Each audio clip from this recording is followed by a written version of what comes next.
Yeah. Well, that's an interesting thing. I mean, how much have you looked into the science of weight cutting?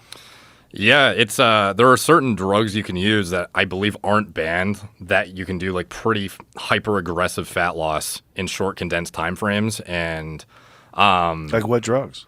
like, have you ever heard of DNP? No. Dinitrophenol. It was used in explosives in World War I, and then they found out that after the workers were like creating the bombs, they were overheating and dying, and they figured out it was because it was being absorbed transdermally and increasing their metabolism so much that they were like internally overheating. Whoa. Yeah, and they marketed it as a fat loss agent for however many years in like I don't know, like decades ago, like almost a fucking 100 years ago at this point. And people started dying because it's very easy to miscalculate your dose or use like the lethal dose is not that far from the effective dose. Oh, God. And people were overheating and dying, and they took it off the market and it's become illegal. But as far as I know, I don't think they actually test for it in USADA. Like if you put in like their drug database 2,4-dinitrophenol, I don't think they test for it. And there are certain other things too, but like there are a lot of loopholes on, like I don't even think they test for like stimulants outside of competition either, like amphetamines and whatnot. Really? Yeah, so there are like a lot of things you could do to like nuke your appetite, increase fat energy expenditure significantly, drop water weight potentially more aggressively, and cut harder than would otherwise be like naturally possible potentially. Yeah. So I don't necessarily think that he's doing all these things, but when you see a guy lose like fucking 60 pounds or something, you can only imagine he's looking for any loophole that. What about stuff like semaglutide? That as well. Yeah, that is. Is that legal in USADA? You could check easily. There's like, it's like UFC DRO, and you type in the database any drug name, and it'll say in competition, out of competition, allowed or not. I imagine GLP-1 agonists are not restricted because it's like used to treat type 2 diabetes or obesity at the higher dosages, and super effective. Yeah. So does that just curb your appetite? Is that what that stuff does? Semaglutide Yeah. does? So it basically makes you feel satiated way easier, essentially. Like your compulsion to eat is like so dramatically hindered that you're way more likely to stick to a diet. Like even individuals, like if you become a morbidly obese person, sometimes there are genetic predispositions at play for sure. But in addition, a lot of these individuals, they lack willpower to stick to a diet and like follow a well thought out like exercise regimen or whatever. Like to get to that point, many of them do lack the willpower necessary because they're just, succumb to cravings and whatnot. And not every individual has the same like hunger, appetite, satiety feedback signals that, the next guy might have who's super lean. And that's why they can walk around lean, because they just don't get as hungry. And these individuals, like even like the morbidly obese, really fat motherfuckers, they would end up losing like 30 pounds plus on average when they used this stuff, when they were testing it for type 2 diabetes, and they started ramping up the dose and found that there was like an obesity management dose that was like hyper effective for these guys to lose, 30, 40 pounds, which is like very, very effective for managing, hemoglobin A1C, fasting insulin levels, fasting glucose levels, and becoming far more healthy individuals as a result. But it's as a consequence of the weight loss, but these individuals would typically overeat otherwise, and they start using this drug, and all of a sudden they don't feel, compelled to eat nearly as many calories.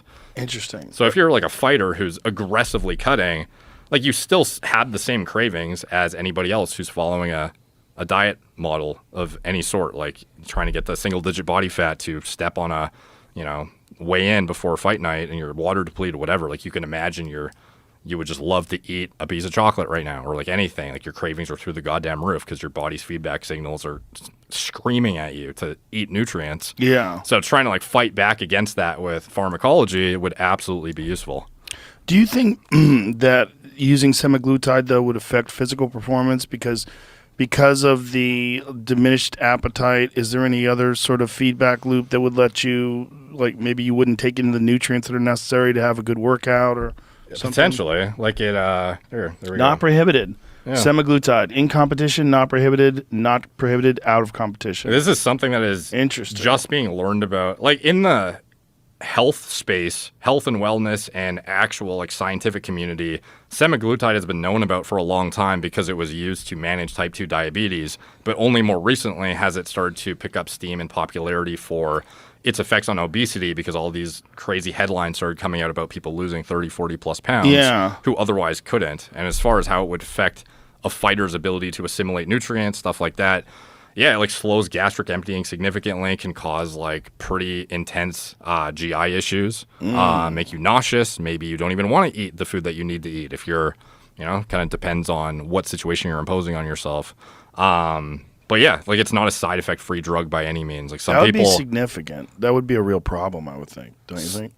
Yeah, it depends on your individual response. Like, there are a lot of individuals using it. Like even Elon Musk uses it now. What? Yeah, he posted a tweet. It was like somebody was like, "Hey Elon, how are you so lean now?" Or like, "How'd you lose the weight?" And he was like, "Fasting and Wegovy." And Wegovy is the branded 2.4 milligram increment of semaglutide. So it's like the highest dose you could be using. Wow. Yeah. So how's he look now? A lot thinner. Does he? Yeah.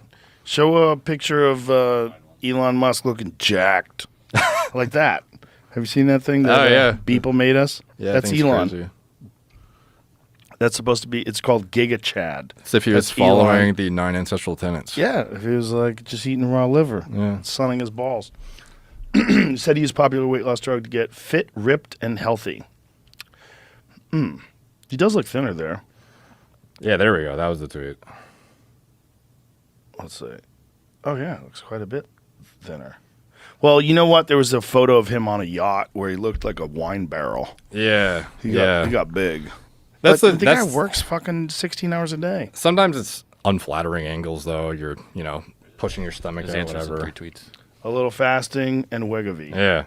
So Wegovy is like there are different increments of dosage from the company that makes it, and the lower dosage, like the drug is semaglutide, and I think the lower one is called Ozempic, and it's for diabetes management, but it's basically just like a pen that's like in 1 milligram increments, and that's the diabetes management dose. There's other smaller increments too, but 2.4 milligrams is like the max well-tolerated dose, where for obesity management it's like significantly more effective. I would think that for a fighter, if that really does have all those gastrointestinal issues and the net ROI might be negative for some of them. I would think so. Yeah, it depends. Yeah. What other thing? It's a limited supply for that drug right now. Of course. We've talked about it 15 times. You can't get it. All these fat people are so mad. Yeah, well, lose weight. It's like the value of willpower is very underappreciated, but I get it. And especially when someone is they're using